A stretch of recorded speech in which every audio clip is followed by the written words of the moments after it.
Hi guys, welcome to my channel. இன்னைக்கு Sunday. சண்டேனாலே எல்லார் வீட்லேயும் மேக்ஸிமம் நான்வெஜ் தான் செய்வாங்க.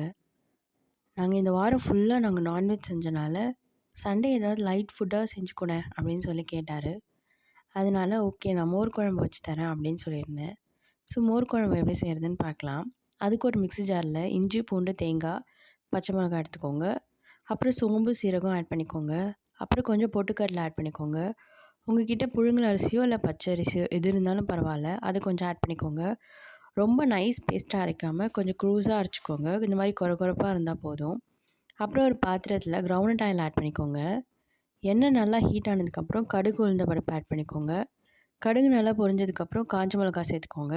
அப்புறம் கருவேப்பிலை சேர்த்துக்கோங்க. எல்லாம் நல்லா எண்ணெயில் வறுப்படுற அளவுக்கு நல்லா வறுத்துக்கோங்க. அப்புறம் நான் 2 பெரிய வெங்காயம் எடுத்திருக்கேன். நீட்டாக ஸ்லைஸ் பண்ணி எடுத்திருக்கேன். வெங்காயம் ஆட் பண்ணிக்கோங்க. வெங்காயம் நல்லா கோல்டன் கலரில் ஃப்ரை ஆகணும். மோர் குழம்புக்கு நம்ம பூசணிக்காய் ஆட் பண்ணலாம், சுரக்காய் ஆட் பண்ணலாம், சௌச்சவ் ஆட் பண்ணலாம், வெண்டைக்காய் ஆட் பண்ணலாம், கத்திரிக்காய் கூட ஆட் பண்ணலாம். சில பேர் ஆட் பண்ணாமல் கூட பண்ணுறாங்க. அது நம்ம விஷ் தான். உங்களுக்கு என்ன காய் வேணுமோ ஆட் பண்ணிக்கோங்க. நான் வெண்டைக்காய் எடுத்திருக்கேன். வெண்டைக்காய் நம்ம கொஞ்சம் போடும்போது ஒரு பிசு பிசுன்னு வரும். அது நம்ம எண்ணெயில் நல்லா ஃப்ரை பண்ணிட்டா அது போயிடும். அந்த அளவுக்கு ஃப்ரை பண்ணிக்கோங்க. அப்புறம் பெருங்காயத்தூள் ஆட் பண்ணிக்கோங்க. அப்புறம் நான் ஒரு குட்டி தக்காளி ஆட் பண்ணியிருக்கேன். அப்புறம் தேவையான அளவு உப்பு ஆட் பண்ணிக்கோங்க. அப்புறம் நம்ம ஆல்ரெடி அரைச்சி வச்சிருந்த பேஸ்ட்டை இதில் ஆட் பண்ணிக்கோங்க. நான் மிக்ஸி ஜாரை திரும்பி லைட்டாக கழுவி அதில் ஆட் பண்ணிக்கிறேன்.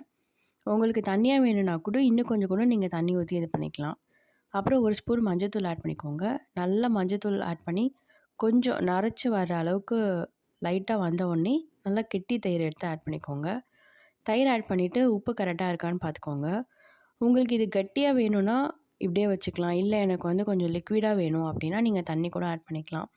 ஆட் பண்ணிவிட்டு ஒரு கொஞ்சமாக லைட்டாக நுரைச்சி வரும். ரொம்ப கொதிக்க வச்சிடாதீங்க.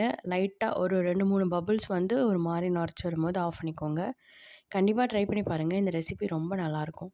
பிடிச்சிருந்தா வீடியோ லைக் பண்ணுங்கள்.